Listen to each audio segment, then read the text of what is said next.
พิธีเปิดกองประชุมสามัญครั้งทำอิฐของสหกรณ์กาแฟบันเมออยู่แขวงหัวพันในวันที่7พฤศจิก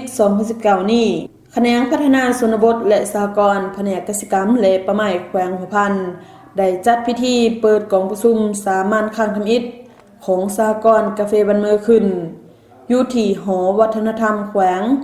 โดยการเป็นประธานห่วมของฐานคนไทยแก้วนครห้องหัวหน้าแผนกกสิกรรมและป่าไม้แขวงและฐานจือมัวปอลีตั้งหน้าชาวกสิกร4เมืองและฐานเอเรนหัวหน้าองค์การสหประชาชาติตามยาเสพติดและอาชญากรรมประจำสาธารณรัฐประชาธิปไตยประชาชนลาวโดยมีภาคส่วนที่เกี่ยวข้องมาจากขันศูนย์กลางและแผนกการออมข้างตลอดหอดชาวกสิกรที่มาจาก12บ้านและ4เมืองประไม้ของโครงการเข้าร่วมทั้งหมด70กว่าฐาน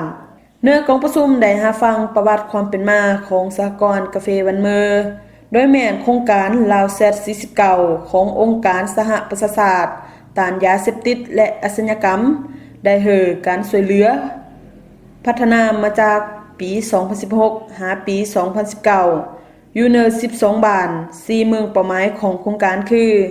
เมืองสวรรค์เมืองสำเหนือเมืองสำเตอและเมืองกวัน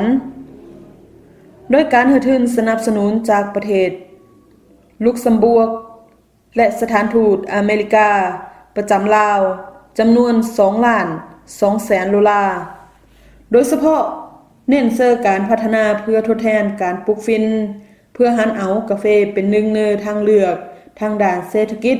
และมีท่าแห้งสามารถสร้างรายรับให้แก่ชุมชนในเขตบ้านเป้าหมายของโครงการฉะนั้นจึงได้สร้างแผนธุรกิจของสหกรณ์กาแฟบันเมอเพื่อทำธุรกิจแบบรวมหมู่และสร้างรายรับให้แก่ชุมชนที่ทุกข์ยากในบ้านเป้าหมายของโครงการและได้ผ่านหางกฎระเบียบภายในของสหกรณ์กาแฟบันเมอมีทั้งหมด23มาตราเพื่อพื้นฐานเกี่ยวกับการจัดตั้งปฏิบัติการเคลื่อนไหวและระบบแบบแผนวิธีการเฮ็ดเวียกของสหกรณ์ทั้งเป็นบ่อนอิงให้แก่การเคลื่อนไหวเวียกงานโดยแนเซอร์รับประกันการจัดตั้งปฏิบัติภาระบทบาทและหน้าที่ให้มีความโปร่งใส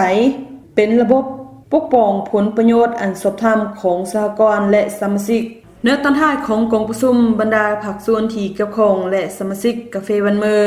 ได้พร้อมกันประกอบคำคิดคำเห็นแลกเปลี่ยนบทเรียนเสื้อหางกฎระเบียบของสหกรณ์กาแฟบันเมออย่างคงไปคงมา